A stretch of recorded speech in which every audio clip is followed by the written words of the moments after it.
Assalamualaikum warahmatullahi wabarakatuh. Alhamdulillah alladzi hadana lihada wa ma kunna linahtadiya laula an hadanallah. Segala puji bagi Allah Jalla Jalaluh yang telah memberikan hidayahnya kepada kita,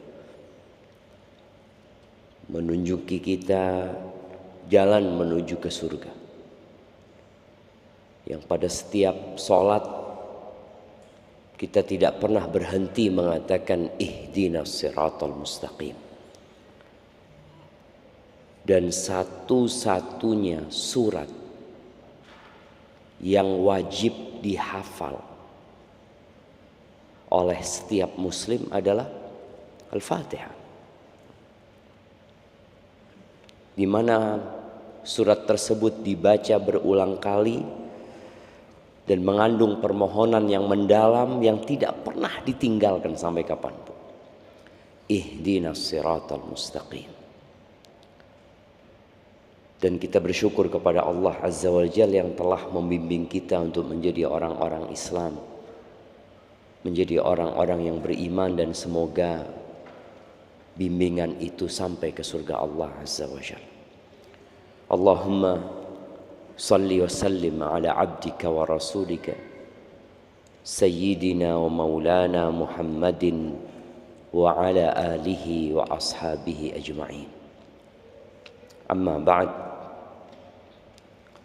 Allahumma anfa'na bima 'allamtana wa 'allimna ma yanfa'una wa zidna 'ilman. Jamaah rahimakumullah, berbincang tentang Al-Quran Al-Azim yang insyaallah kita semua tahu bahwa tatkala Allah Azza wa Jalla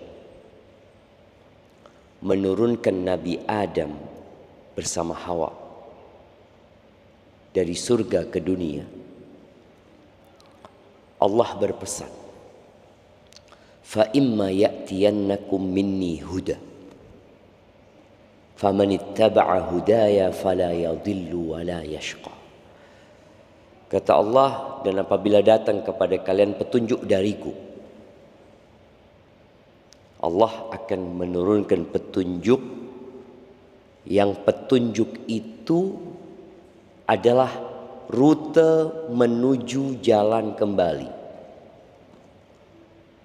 Jadi kalau kita tahu yang namanya peta harta karun, ya, bagaimana manusia memperebutkan peta yang akan mengantarkan ke sumber harta karun. Kalau antum tahu sampai hari ini Israel itu terus mencari yang namanya Haikal Sulaiman, dan sampai hari ini nggak ada, karena memang itu nggak ada. Berbagai macam petunjuk mereka kumpulkan, tapi mereka hanya mencari fata morgana yang tidak akan mengantarkan kepada apa yang mereka cari. Dan berapa banyak peta harta karun yang diceritakan hanya bohong belaka.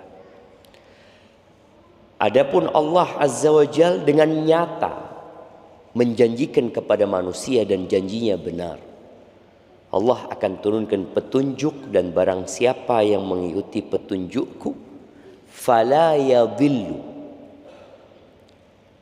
Yang pertama, dia tidak akan tersesat. Artinya peta itu benar-benar mengantarkan kepada tempat tujuan. Yang kedua, wala yashqa, dia tidak akan pernah sengsara hidup.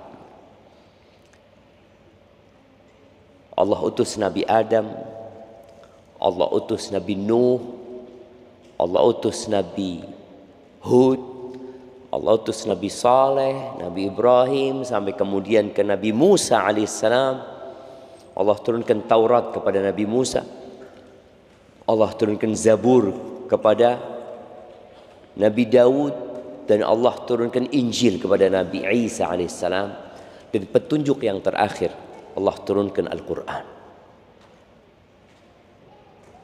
Maka umat Nabi Muhammad alaihi salatu wassalam tidak akan tersesat dan tidak akan sengsara kalau mereka mengikuti Al-Quran.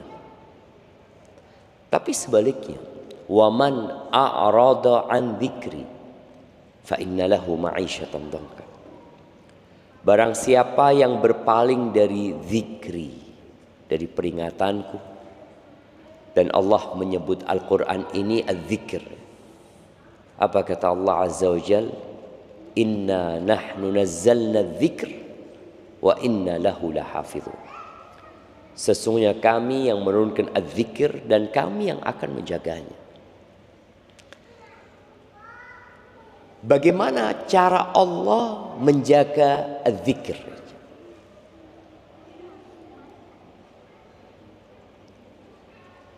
Ada satu orang Nasrani di kota Surabaya. Dia tanya kepada seorang Muslim, karena dia tahu bahwasanya menurut umat Islam Taurat itu sudah diselewengkan. Ada penambahan, ada pengurangan. Injil juga seperti itu. Maka nih Nasrani bertanya, bagaimana Allah menjaga az-zikr, Al-Quran ini? Al-Quran itu sudah berumur 1447 dari hijrahnya Nabi SAW, ditambah 13 tahun sejak turunnya Iqra kepada Nabi alaihi salatu wassalam di Gua Hira. Jadi berapa tahun umurnya Al-Quran ini? Ya ma, 1447 tambah 13, 60. Gimana masih bisa terjaga? Kata Muslim ini, besok kau ikut aku, kata dia. Oke. Besoknya dibawa ke madrasah tahfidil Quran. Dipanggilkan anak-anak kecil.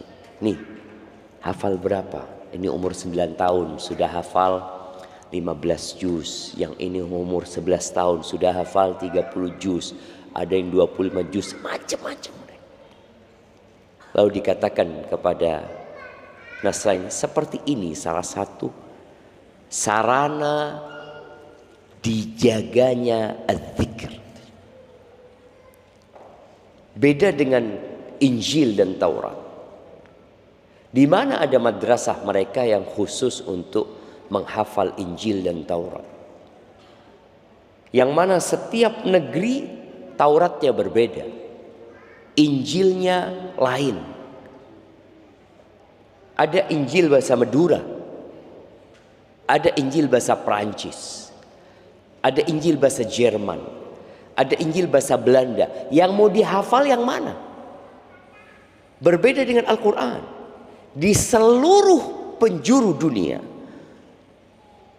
di tengah-tengah padang pasir Afrika, mereka menghafal Al-Quran ya dengan bahasa yang Allah turunkan Al-Quran itu, dengan bahasa Arab. Kalau kita berangkat ke madrasah Al-Quran yang ada di Perancis, yang ada di Australia, mereka akan menghafal Quran dengan bahasa yang Allah turunkan.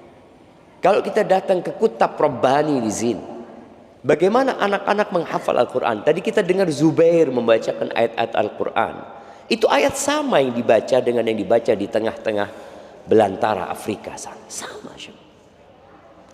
Ini sebuah keindahan yang Allah menjaga Al-Quran dengan cara itu. Kembali kepada firman Allah tadi di surat Taha, Allah mengatakan waman a'rada an dzikri fa inna lahu ma'isyatan dhanka. Barang siapa yang berpaling dari peringatanku, maka dia akan mendapatkan penghidupan yang sempit, yang menyesakkan, yang penuh dengan penderitaan walaupun bergelimang harta. Wa nahsyuruhu yaumal qiyamati a'ma. Dan kami akan menghimpun dia pada hari kiamat dalam kondisi buta. Lalu Orang ini bertanya, qala rabbi lima hasyartani a'ma wa qad kuntu basira. Wahai Rabbku, gimana engkau bangkitkan aku, engkau himpun aku dalam kondisi buta, padahal dulu tatkala aku di dunia aku bisa melihat. Ternyata penyebabnya, kadzalika atatka ayatuna fanasitaha wa kadzalika al-yauma tunsa. Begitulah datang kepadamu ayat-ayat kami, lalu engkau abaikan.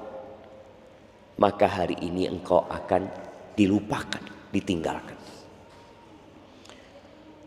Ahibati fillah, kalau tema hari ini disebutkan sebuah ikhtiar bersama dalam menyiapkan anak menjadi pencinta Al-Quran sejak dini. Ya, itu menjadi tugas kita orang tua yang mungkin dulunya gak seperti sekarang. Ana masuk pesantren mungkin cuma hafal 7 surat pendek. Ana lulus pesantren hanya hafal juz amma. Ana keterima di Libya modal hafal 3 juz terakhir. Masuk Medina mungkin 4 juz yang dihafal. Kemudian terjadi perubahan. Bagaimana tahu-tahu Al-Quran ini banyak dihafal? Kira-kira sejak kapan? Nah, sejak kapan semaraknya atau bermunculannya rumah-rumah Quran di berbagai penjuru Indonesia? Yang dahulunya mungkin hanya ada pondok tahfidz ya, yang fokus untuk menghafal Al-Quran. Sekarang sudah enggak. Kita dulu sebelum muncul Iqra, kita belajarnya gaya lama. Di surau-surau, di musola-musola, yang dahulu kalau ditanya sampai mana Al-Qur'annya, apakah sudah hatam, itu bukan hafalan, tapi bacanya. Jadi generasi dulu itu kalau ditanya sampai mana, itu bukan hafalan, tapi bacaannya sampai mana. Oh, alhamdulillah sudah sampai surat Al-Kahfi. Bukan dia hafal 15 juz. Enggak.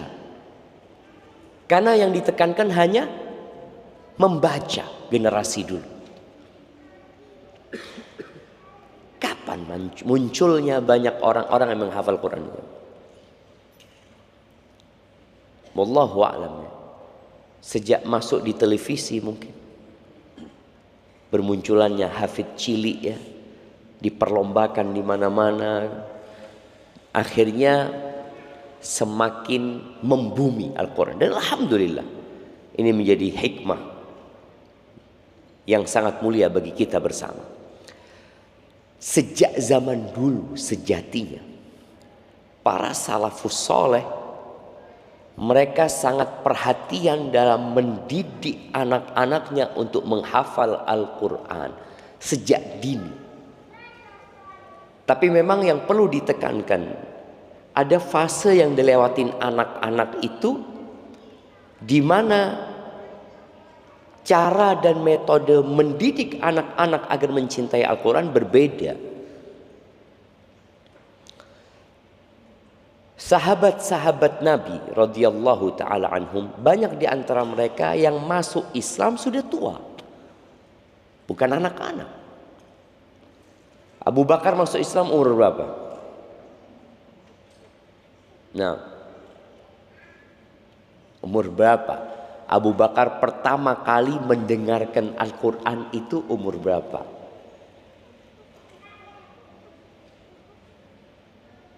Jemaah, umur berapa kira-kira? Bedanya umur Abu Bakar sama Nabi Muhammad SAW kira-kira 2,5 tahun. Berarti umur 37,5 atau 38. Karena Nabi SAW pertama mendengar Al-Quran ketika umur 40 tahun. Awal turunnya Iqra itu umur 40 tahun Nabi SAW.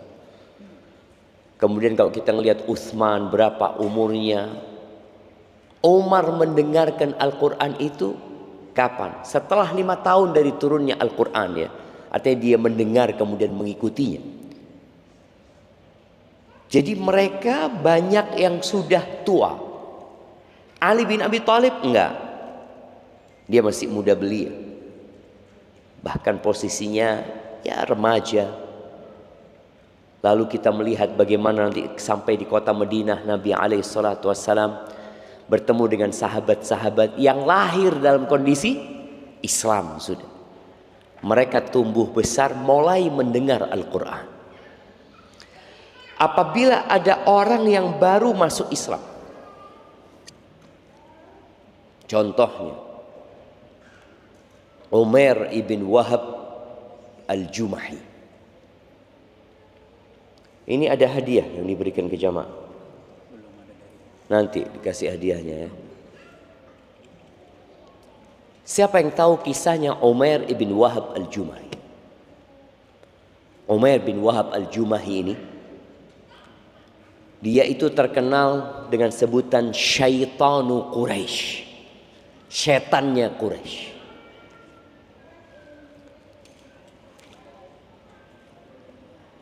Setelah perang Badar, anaknya Umair ini termasuk dalam tawanan yang jumlahnya 70. Akhirnya dia sampai kota Mekah. Ya tentunya tragedi kekalahan itu menyisakan banyak luka di hati mereka. Umair lagi ngobrol di Hijr Ismail. Bayangin ya. Dulu bisa ngobrol di Hijr Ismail.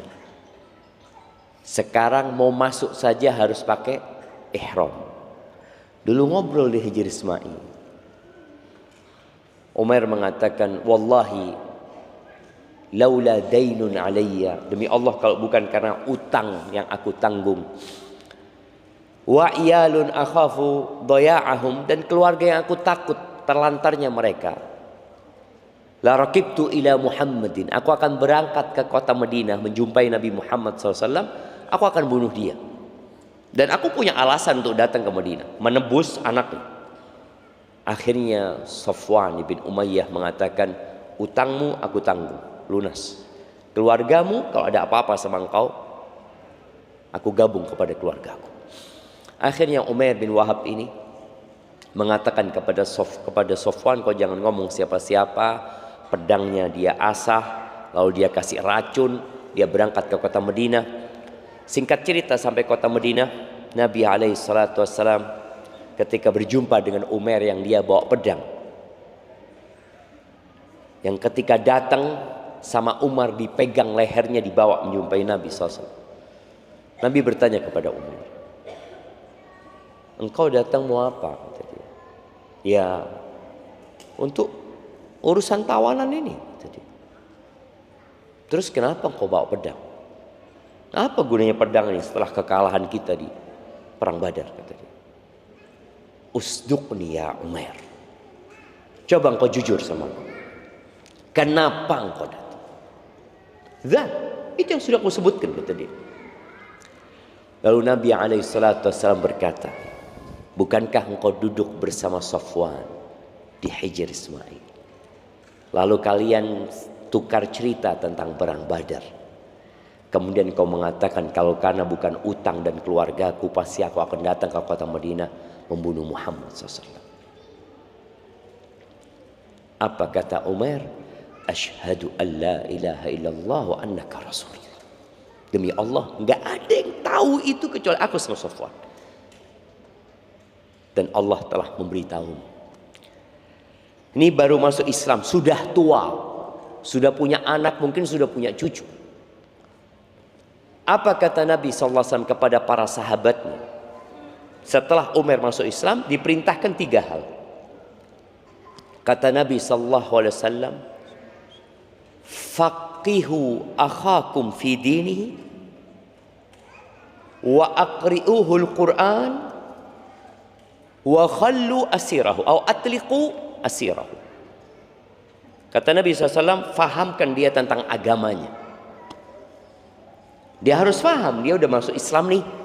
Dia perlu tahu Islam itu apa. Islam itu tentunya selain 2 kalimat syahadat, mendirikan sholat, dan dia harus belajar tentang sholat. Dan di sholat itu ada rukun yang berkaitan dengan Al-Quran.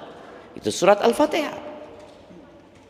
Kemudian ajarkan kepada Al-Quran, bikin dia hafal Quran. Aqri'uhul Quran. Jadi kalau bicara qari'ul Quran di masa itu jamaah, itu lebih kepada orang yang hafal Al-Quran, bukan hanya yang membaca. Kenapa? Karena pada masa itu sedikit manusia yang bisa membaca dan menulis. Bagaimana cara mereka belajar Al-Quran? Bitalaqi. Nabi membacakan, mereka menghafalnya. Dan kita tahu Nabi kita sendiri Muhammad alaihi salatu wassalam la yaqra wa la yaktub. Tidak membaca dan tidak menulis. Jadi ini sahabat Nabi yang bernama Umair bin Wahab. Diajarin agamanya, diajarkan kepadanya untuk menghafal Al-Quran. Yang ketiga, suruh bebaskan tawanan, nggak usah bayar tebusan. Setelah beberapa hari di kota Madinah, Umar minta izin. Dia sudah punya Al-Quran, tapi bukan Al-Quran 30 juz, enggak. Dia punya beberapa surat yang sudah dia hafal. Dia sudah faham tentang Islam, dia faham tentang makna iman, tentang tauhid. Maka dia minta izin untuk balik ke kota Mekah. Untuk apa? Untuk berdakwah. Sebagaimana dia memerangi Islam, dia ingin balik untuk mengajak orang-orang kepada Islam. Jadi jamaah rahimakumullah, kalau kita bicara tentang bagaimana kedudukan Al-Quran ini, ya ana rasa semua sudah faham bahwa di antara semua ilmu, maka ilmu yang paling utama adalah Al-Quran. Rasul sallallahu alaihi wasallam mengatakan, khairukum man ta'allama al-Qur'ana wa 'allamahu. Orang yang terbaik di antara kalian siapa sih? Yang ngajar matematika, yang ngajar fikih, yang ngajar sirah. Man ta'allama al-Qur'an, yang belajar Al-Quran, wa 'allamahu, dan mengajarkan. Jadi kalau kita bicara ucapan salafus soleh yang menginspirasi agar kita mengajarkan Al-Quran kepada anak-anak kita, cukup sabda Nabi sallallahu alaihi wasallam. Orang yang terbaik itu yang belajar Al-Quran. Kenapa? Karena Al-Quran ini sumber semua ilmu. Kalau bicara tauhid, bagaimana cara Nabi alaihi salatu wasallam mengajarkan tauhid kepada para sahabatnya? Membuat mereka menghafal yang namanya Al-Fatihah, yang mencakup 3 macam tauhid. Itu sudah selesai di sana. Ketika orang belajar qul huwallahu ahad, dia sudah belajar bagaimana tauhid itu. Dan yang mengajarkan Al-Quran itu adalah orang yang terbaik. Kemudian sabda Nabi alaihi salatu wassalam bicara tentang kedudukan. Walaupun kita lihat di dunia ini banyak manusia yang memandang kepada guru yang mengajar Al-Quran dan anak-anak yang menghafal Al-Quran, itu mungkin tidak terlalu dibanggakan. Kemarin ada salah satu anak yang anak kenal, dia jadi juara 2, anak lupa di Qatar apa di Dubai. Dia penghafal Al-Quran yang buta. buta hafal Al-Quran. Sebagian kita bisa melihat nggak pernah hafal Al-Quran. Tapi ya biasa-biasa aja. Seakan-akan tidak mewakili Indonesia. Tapi coba ketika seorang membawa medali emas. Kemarin lagi ada event apa? SEA Games ya. Antum bisa lihat bagaimana berita-berita di Indonesia ini dipenuhi dengan cerita, oh ini. Yang hafal Quran biasa aja gitu. Padahal di negeri kita mayoritas Muslim. Ini menunjukkan memang ada usaha untuk membuat orang-orang tidak terlalu memandang Quran sebagai hal yang spesial. Padahal itu hal yang sangat spesial yang bakal menyelamatkan manusia di dunia dan di akhirat. Tapi nanti di akhirat baru akan nampak. Ya di dunia sudah kelihatan sebenarnya. Yang jadi imam siapa? Yang paling banyak hafalan Al-Quran. Aqra'uhum li kitabillah, yang paling ngerti dengan kitabullah. Makmumnya siapa? Presiden jadi makmumnya. Bayangin coba. Presiden itu bermakmum dengan imam yang hafal Quran yang mungkin dia cuma lulusan pesantren, lulusan apa. Tapi presiden, gubernur, bupati bermakmum. Tapi ya kita perlu benar-benar memahamkan manusia tentang keutamaan menghafal Al-Quran ini. Dalam hadis yang diriwayatkan Imam Tirmidzi, Nabi alaihi salatu wasallam mengatakan, yuqalu li sahibil Quran. Dikatakan kepada orang yang punya Al-Quran ini, iqra wartaqi warattil kama kunta turattil fid dunya. Engkau bacalah. Kemudian naiklah dan tartilkan, bacanya pelan-pelan. Sebagaimana engkau mentartilkan di dunia. Sesungguhnya kedudukanmu itu di akhir ayat yang engkau baca. Maka di sini para ulama ketika membahas hadis ini, mereka menyebutkan derajat di surga itu sejumlah dengan ayat Al-Quran. Maka kita harus berusaha. Jangan cuma anaknya yang disuruh menghafal, tapi orang tuanya biar anak saya saja Ustaz yang menghafal. Kan nanti anak saya akan menghadiahkan mahkota. Sahih. Kalau bicara engkau mendapatkan mahkota saja, tapi anakmu berada di derajat yang jauh dari engkau. Karena orang tuanya cuma hafal trikul. Dan bahaya lagi kalau ternyata orang tuanya memasukkan anaknya untuk menghafal Al-Quran untuk berbangga-banggaan. Nggak ada gunanya. Jadi hadis yang berkaitan dengan mahkota itu jamaah, yang kemudian orang tuanya akan dikasih pakaian yang sangat indah. Anak akan bacakan hadisnya supaya para orang tua ini punya peran dalam mendidik anak-anaknya untuk mencintai Al-Quran. Kata Nabi SAW, man qara Al-Quran. Ya kita lihat ya. Hadisnya man qara Al-Quran. Barang siapa yang membaca Al-Quran. Yang dimaksud adalah menghafalnya. Tadi kita sudah sampaikan di awal. Yang dimaksud membaca ini bukan membaca saja, tapi dia menghafal itu Al-Quran.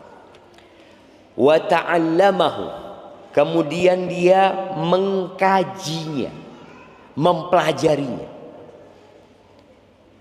Karena kalau kita melihat anak-anak dalam mengambil Al-Quran ini melalui proses yang cukup panjang. Ada proses dia hanya menghafal, dia nggak bisa faham. Umur berapa anak itu hafal? Ada umur 4 tahun hafal juz amma. Nggak bisa baca dia juga. Dia hanya bisa menghafal dari bacaan ibunya. Kita akan memahamkan kepada dia, dia nggak paham. Tapi kita juga bisa mengajarin dia iman dengan talqin nanti. Tapi ini proses pertama, ya anak sejak lahir lah. Walaupun sebagian penulis sudah mengkaji bahwasanya metode mengajarkan Al-Quran itu ya sejak dalam kandungan. Karena janin itu ternyata terpengaruh dengan ibunya, dengan apa yang dimakan, dengan kondisi kejiwaan emaknya, dengan apa yang didengar. Maka ketika dia lahir, ketika sudah mulai dibacakan Al-Quran, tapi ingat dia belum paham. Dia baca qul huwallahu ahad, tapi dia nggak ngerti apa yang dia baca.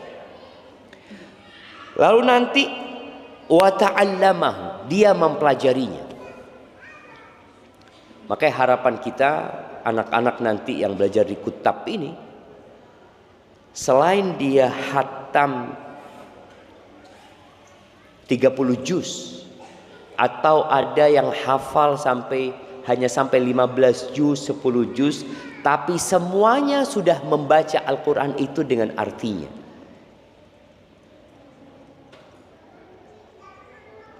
Anda nggak tahu apa ini sudah dilakukan, Ustaz Yunus.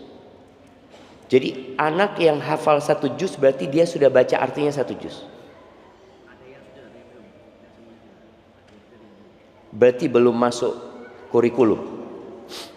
Iya. Jadi anak punya binaan di Jakarta, di Tebet itu. Jadi kalau anak itu hafal Al-Quran 30 juz setoran, dia harus setoran 30 juz baca artinya. Karena Nabi SAW menyebutkan bukan cuma hafal, qara'a wa ta'allama. Dia hafal kemudian dia mengkajinya. Jadi penting anak-anak kita dan penting buat semua sekolahan, anak-anak tuh hafal 30 juz dan sudah melewati paling tidak membaca tafsirnya 30 juz juga. Setelah menghafal kemudian mempelajarinya, yang ketiga wa amila bihi, diamalkan. Karena nggak ada gunanya orang hafal 30 juz bisa jadi masuk neraka. Bahkan kita tahu koreknya api neraka itu orang yang hafal Quran. Ustadz bahkan. Dia cuma sampai fase menghafal, mempelajarinya. Lalu mendakwahkan kepada manusia. Tapi mengamalkan untuk dirinya belum. Maka Nabi SAW mengatakan, qara al-Quran wa ta'allamahu wa amila bihi. Dapat apa nih? Dapatnya kata Nabi SAW, ulbisa walidahu yawmal qiyamah tajan min nur. Orang tuanya akan diletakkan di atas kepalanya mahkota dari cahaya buat orang tuanya. Kenapa? Karena nih anak kecil kadang-kala perlu dipaksa, dia nggak bisa cinta Quran langsung. Ada peran orang tua yang membuat anak ini akhirnya mau membaca Al-Quran, mau mengkaji Al-Quran. Maka bapak ibunya ini yang akan dikasih tajan min nur bauhu mithl dau'is syams, cahaya seperti cahaya matahari. Wa yuksa walidahu hullataini la taqumu bihimad dunya. Dan bapak ibunya akan dikasih pakaian yang dunia dan isinya ini nggak cukup untuk beli pakaian itu. Bayangin. Jadi kalau semua emas yang ada di muka bumi ini dikumpulkan, semua kayu yang ada di hutan-hutan dipotong, semua permata, semua mutiara, semua nikel itu dikumpulin untuk beli jubahnya ini nggak cukup.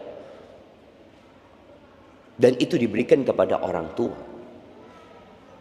Maka di sini tugas orang tua, Jangan hanya menyerahkan tugas itu kepada sekolahan. Jadi bapak ibu ini harus turut serta dalam proses ini. Fayakulani bima kusina. Lalu orang dua ini tanya bapak ibunya, kami dikasih pakaian semahal ini, itu karena amalan kami yang mana gitu kan? Dengan sebab yang mana? Fayuqalu bi akhdhi waladikumal Qur'an. Karena anak kalian mengambil Al-Quran. Jadi kalau bicara mengambil Al-Quran itu 3: menghafal, mempelajari, dan mengamalkannya. Ahibati fillah,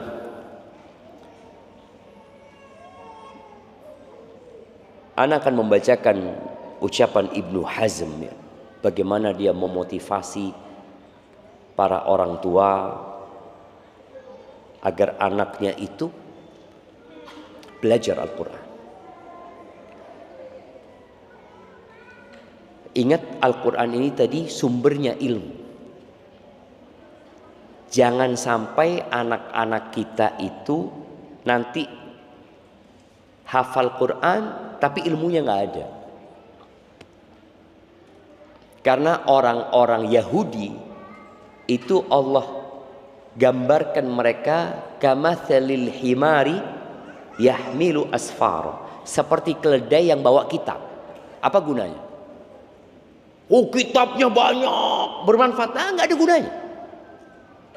Karena keledai bawa kitab. Apakah dengan bawa kitab akhirnya keledai jadi pinter? Masya Allah, keledai ini bawa 2 kintal kitab dia. Ya, apa manfaatnya? Ibnu Hazm rahimahullahu ta'ala mengatakan, as-sabiyu amanatun 'inda walidayhi. Sabi itu balita, anak kecil. Itu amanah di tangan kedua orang tuanya. Wa qalbuhu tahir jauharatun nafisatun sadajah. Hatinya anak kecil ini suci, adalah permata yang sangat berharga, polos dan bersih. Khaliya min kulli naqshin wa surah. Enggak ada gambar di situ. Tidak ada ukiran di situ. Kita tahu bayi itu lahir di atas fitrah, yakni dia mengenal Tuhan. Tapi bayi itu keluar dari perut ibundanya, apa kata Allah? Wallahu akhrajakum min butuni ummahatikum la ta'lamuna syai'an. Allah mengeluarkan kalian dari perut ibunda kalian, kalian nggak ngerti apa-apa gitu. Nggak ada ukiran di sana, nggak ada tulisan, kalian nggak ngerti apa-apa. Lalu Allah ajarkan kepada kita, Allah berikan kepada kita panca indera yang dengannya kita bisa belajar. Wa huwa qabilun likulli naqshin. Maka hati ini menerima setiap ukiran, mau diukir kayak apa saja jadi itu bayi. Maka antum lihat ada bayi-bayi yang hafal dengan semua nama presiden sedunia. Ada bayi yang hafal dengan semua lagu kebangsaan seluruh dunia. Akhirnya dibanggakan masuk TV ya. Ya memang ini ukiran yang ditaruh sama orang tuanya. Dia mengukir nih anaknya hafal tadi lagu-lagu kebangsaan. Ada anak-anak yang hafal dangdut. Dia terima apa saja. Bahkan ada anak, ya Allah, karena seringnya dia mendengar orang tuanya nyebut ya himar.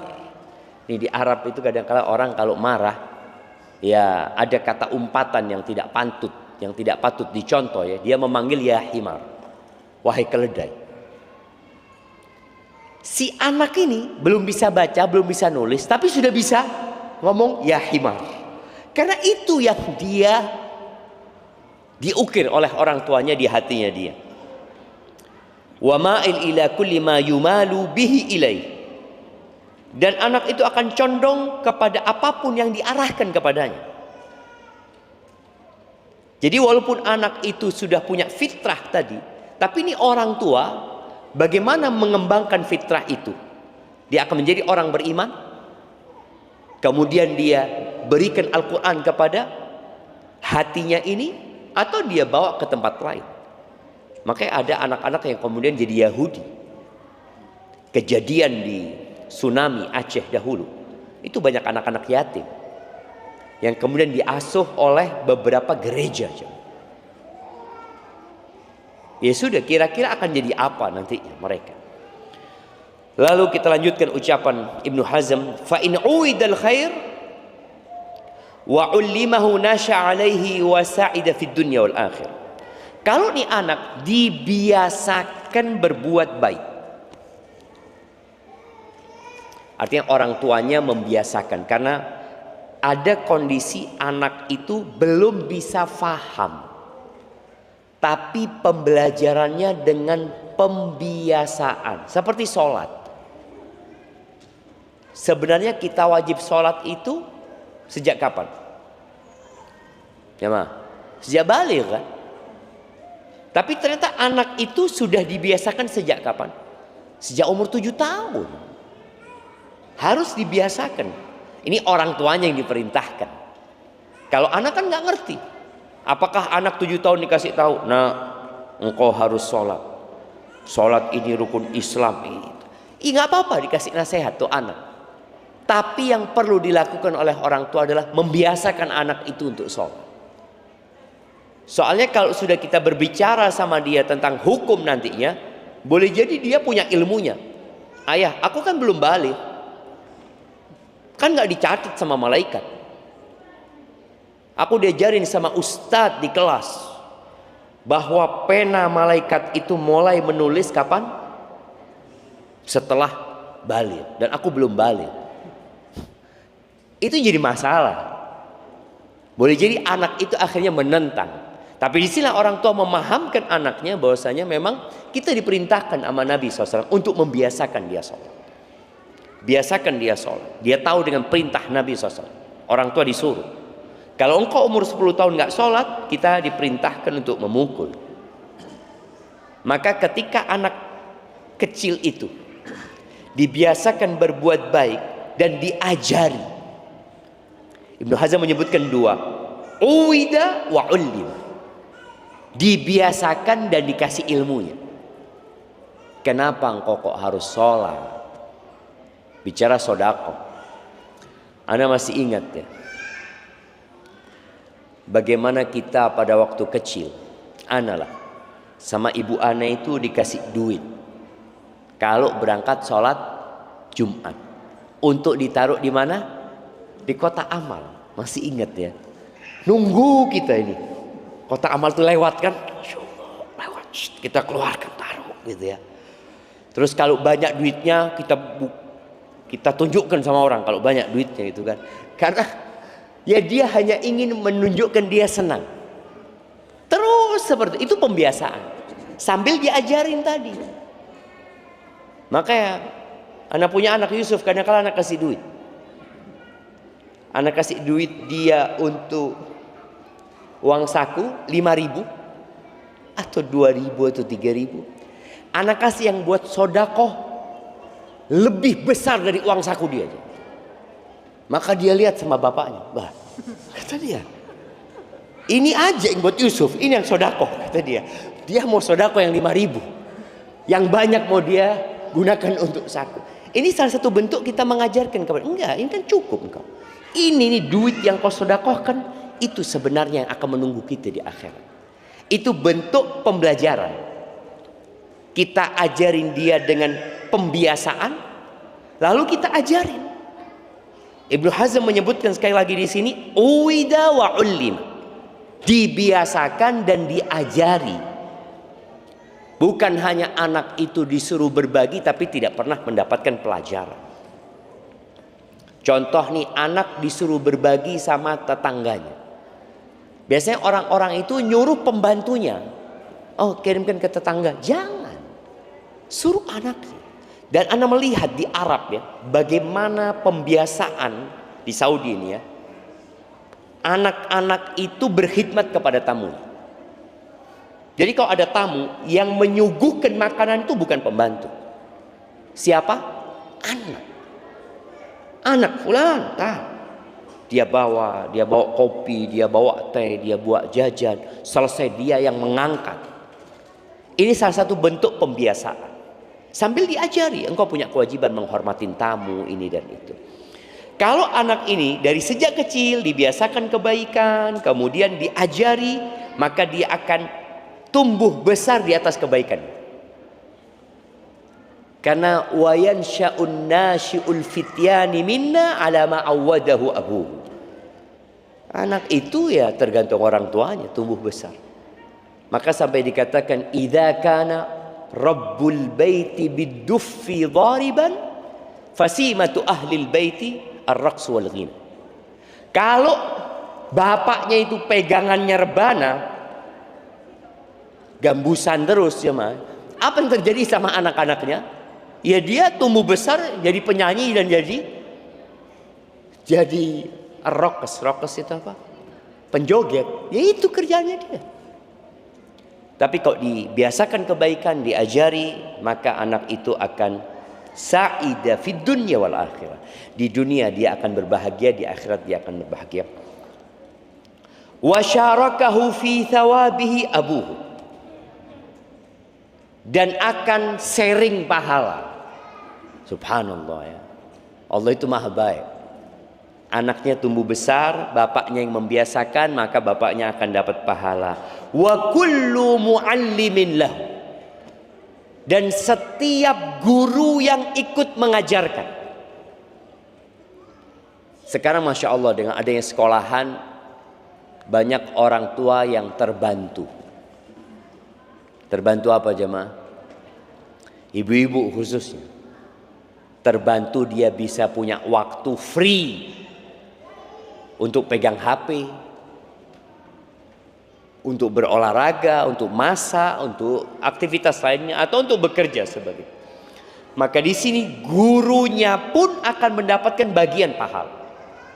Sebesar apa? Kullun biqadri amali. Semua sesuai dengan kadar amalannya. Ada orang tua yang cuma ngantarkan anaknya sekolah, nggak pernah murojaah. Ya sudah, pahalanya dia ya ngantarkan anak itu ke sekolah. Tapi ada orang tua yang membantu. Guru di sekolah beda-beda juga perannya. Ada guru yang mengajarkan Al-Quran, ada guru yang mengajarkan adab, ada guru yang mengajarkan akidah, ada yang mengajarkan fikih, semua akan mendapatkan bagian. Wa kullu muallimin lahu wa muaddib. Subhanallah jemaah. Kalau kita ngelihat ya, ada muallim, ada muaddib. Muallim sama muaddib. Di kitab ini ada muallim, ada muaddib. Atau kullu muallimin muaddib. Muaddib itu lebih kepada pendidik karakter. Muallim itu lebih kepada pengajaran, memberikan ilmu, mentransfer ilmu. Makanya dulu anak-anaknya raja itu punya muaddib khusus yang mengajarkan adab. Tapi biasanya tadi muallim, muaddib. Sampai kalau nggak salah anaknya Harun ar-Rasyid ya. Bagaimana yang anaknya ini rebutan 2 sandal gurunya. Jadi gurunya ketika mau jalan rebutan tuh 2 anak itu. Mau naruh sandal gurunya di depan kaki guru. Nah, mau tanya kutab ini anak-anaknya sudah kayak gitu apa belum? Ya, bagaimana anak-anak tuh rebutan bawain sandalnya gurunya. Ada lagi yang menuangkan air wudhu gurunya. Ini anaknya khalifah, anaknya khalifah. Ketika dipanggil sama khalifah, ditanyain, ana lupa apa kisah waktu itu ya. Ditanya sama khalifah, man akramun nas? Siapa orang yang paling mulia? Kata gurunya ini, Amirul Mukminin. Bukan, kata orang yang paling mulia itu adalah yang kedua pangeran rebutan sandal guru. Maksudnya engkau orang yang paling mulia. Takut ini gurunya. Ya Amirul Mukminin, aku nggak ingin menghalangi mereka dari sebuah kemuliaan yang mereka hendak melakukannya. Loh, kalau engkau larang, aku hukum engkau. Biarkan mereka belajar adab, menghormatin guru. Kata dia. Ini anaknya khalifah, pangeran. Sampai seperti itu diajarkan adab. Itu akan dapat bagian pahala. Makanya kadang-kala seorang guru itu capek ya. Akhirnya dia berpikir, udah aku mau ngajar. Setelah ngajar aku akan pulang. Dia tidak pernah menjadi pendidik umpamanya. Maka tolong jadilah pendidik. Orang tua juga ayah jangan berpikir hanya cari uang. Bagaimana dia mengajarkan kebaikan buat anak-anaknya. Lalu kata Ibnu Hazm, wa in uwidha syarra wa uhmila syakiya wahala. Kalau anak itu dibiasakan kejahatan dan diabaikan, maka dia akan sengsara dan akan binasa. Wa kana al-wizru fi raqabatil qayyim alaih wal wali lahu. Maka dosanya akan ditanggung sama ya yang bertugas untuk mendidik dia, walinya juga. Kadang-kala anak itu anak yatim, siapa walinya? Ada yang diabaikan, maka dia akan mendapatkan bagian dari dosanya. Taib. Yang terakhir jemaah, sebagian salafus saleh itu mengatakan, inna minadz dzunub, ada dosa-dosa yang tidak dapat dihapuskan kecuali dengan kegundahan membesarkan anak-anak, kegundahan merawat dan mendidik anak-anak. Maka kalau orang tua itu capek didik anak-anaknya, lelah ya, yang kadang-kala membuat sebagian orang tua itu seakan-akan menyesal, maka doakan kebaikan untuk anaknya dan mintalah kepada Allah agar Allah memberikan bantuan kepada dia dalam mendidik anak-anaknya menghafal Al-Quran, mengkaji Al-Quran.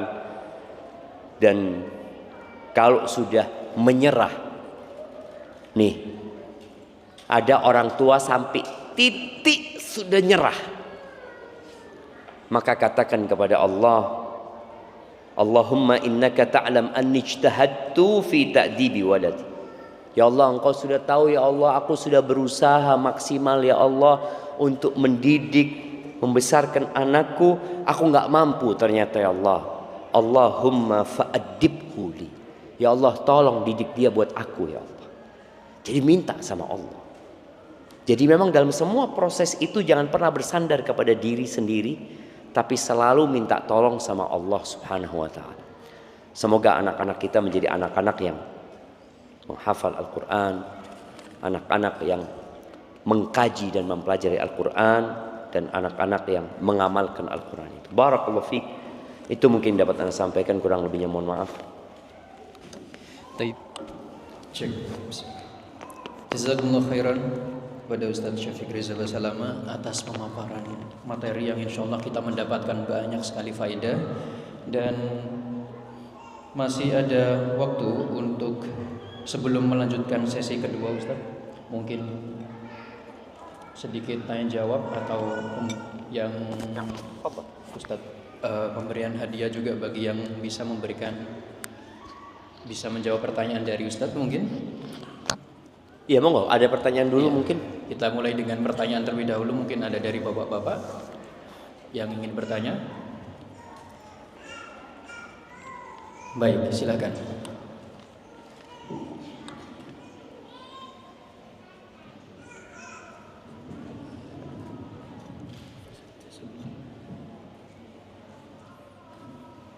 Bismillahirrahmanirrahim. Ustaz izin bertanya,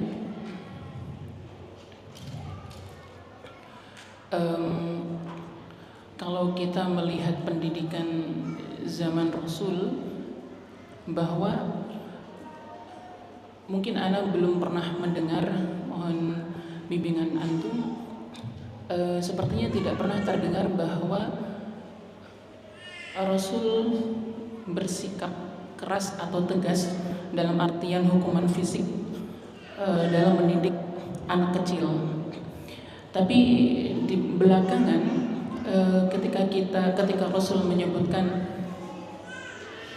bahwa Konstantinopel nanti akan ditaklukkan oleh sebaik-baik panglima kalian, dan ternyata panglima itu lahir sekian abad setelahnya, dan dalam sejarahnya ternyata panglima ini adalah Muhammad Al-Fatih, yang mana kita kenal ternyata dalam sejarah pendidikan beliau ketika masih kecil itu pernah dicambuk oleh gurunya Syekh Ahmad Al-Qurani.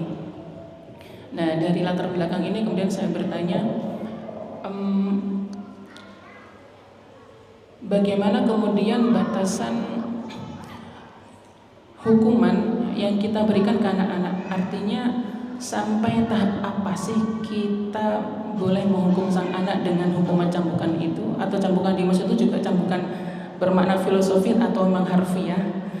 Apakah dia harus melanggar syariat dulu baru kita cambuk, atau cukup dengan dia tidak disiplin dengan pendidikannya, adabnya, kemudian kita cambuk, atau harus berkata kasar dulu baru kemudian kita cambuk?